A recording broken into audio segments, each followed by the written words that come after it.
One of the most vital skills that every executive should really be working on is their emotional intelligence. Hi, I'm Owen Fitzpatrick, a psychologist, and in this video, I want to walk you through the most important things you need to know as an executive to ensure that you're cultivating a sense of emotional intelligence. Now, first of all, what is emotional intelligence? Well, emotional intelligence, or EQ as it's also known, is your ability to be more aware of your own emotions and your ability to manage those emotions, as well as more aware of other people's emotions and your ability to communicate more effectively with those people in order for you to be able to manage those emotions too.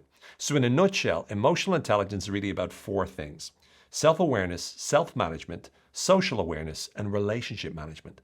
And in order for you to use emotional intelligence as a top executive, there are a number of things that we need to be aware of in each of these four different aspects. So let's start with self-awareness. For you to be as effective a leader as you can possibly be, perhaps the most important element of all of emotional intelligence is self-awareness.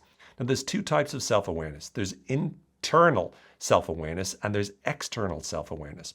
Internal self-awareness is what I describe as being your awareness of what's going on inside of you, your awareness of your own emotions, your awareness of the triggers that trigger the kind of emotions inside of you, your awareness of the kind of negative habits that you have or the way in which you communicate that you know you need to change. But also, external self-awareness is your ability to be more aware of how you come across to other people. This means being aware of the impression that you cultivate in the mind of other people. And you need both types of self-awareness. You need to be more aware of your own self, aware of your own emotions, aware of your own behaviors, aware of your own habits. But you also need to be more aware of the impression that other people get from you.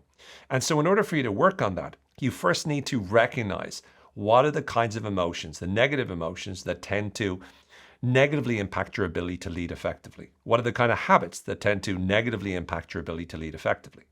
And what are the triggers for those emotions or habits that you find that come up every single day? For example, maybe there's a bit of bad news or you get a certain type of email, and that in turn negatively impacts the way in which you feel. Or in turn, it leads you to engage in a habit that's not useful. By you identifying what those triggers are and identifying what those habits or emotions are, it puts you in the driving seat to be able to make a change. Then with external self-awareness, it's also about paying attention to your 360-degree feedback or any type of feedback that you've gotten from different stakeholders. Being able to pay attention to the feedback that you get and being able to notice how that might differ from your own perception means that you're educating yourself to be aware of how you're coming across to other people, which is again information that is very, very valuable.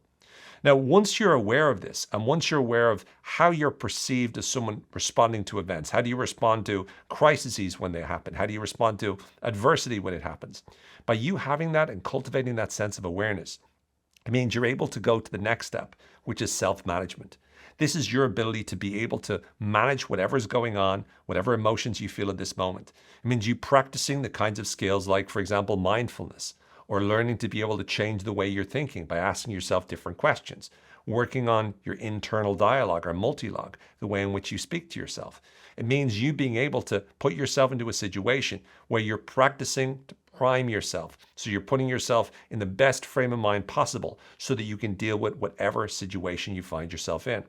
Managing your own emotions means recognizing them. And this might be you being able to be more granular, demonstrating what we call emotional granularity, which is simply being more specific about describing what you're feeling.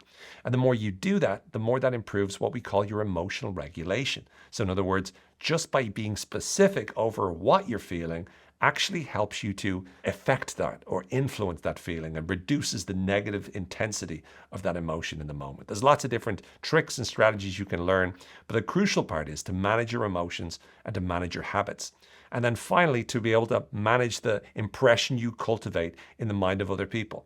So once again, how can you demonstrate executive presence? Now, we have a whole video on executive presence on this channel, but how do you demonstrate executive presence? How do you position yourself as a high status person? How do you ensure that when people perceive you or experience you, they see and experience you in the way that you want them to? They're all things you can do with self-management. The next part is social awareness. And social awareness is really about you being able to notice not only what's going on, but noticing the various different stakeholders that you're communicating with. This means paying attention to how people are responding, watching their body language, their tone of voice, the word choice that they use. Also noticing how is that different to the way in which they normally respond. Paying attention to how your communication is received by other people and what seems to work with them. If you're a leader, you need to understand what successfully motivates the various different individuals on your team. These are all things that you need to pay attention to, and that's where social awareness comes in. And a big part of this is noticing and understanding the context and the culture that you're communicating in. The more you pay attention to the context and the culture and the various different stakeholders and what makes them tick and what motivates them and whatnot, the more informed a leader you will be and the more likely you are to be able to be more effective at the final piece as well, which is relationship management. And relationship management is about your ability to be able to cultivate great relationships with the stakeholders on your team, to cultivate great relationships with other executives, to be able to manage the various different people that you meet and influence the various different stakeholders that you talk to on an ongoing basis in the most effective way. Building great relationships means establishing a sense of trust and to be able to cultivate that trust so that people believe in you and in a team that they believe in each other as well. And when you're able to practice this art of relationship management, it means you're going to be much more tuned to what's going on and much more likely to infect and affect the changes that you want moving forward. So once again, the 4 elements of emotional intelligence that you can execute on and you can use to be able to be a more effective leader and more effective executives are self-awareness. That's being aware of your own habits, your own emotions, the triggers of those emotions, as well as how people perceive you. Self-management, so that you're working on your emotions, making sure that you're cultivating the kind of emotions you need, you're motivating yourself, you're regulating the way in which you feel, you're changing or working on your habits, and you're able to position yourself and present yourself in the way that you know will cultivate the right impression. Social awareness, so you're reading the situation, reading the room better, reading people better. And then finally, relationship management, so you're cultivating long-term relationships where you can be more impactful and more influential. These are the elements that will make you much more effective as a leader. Please go out there and practice them. Let me know how you're getting on. And please do remember to subscribe to this channel if you want even more suggestions on how you can become a more effective leader.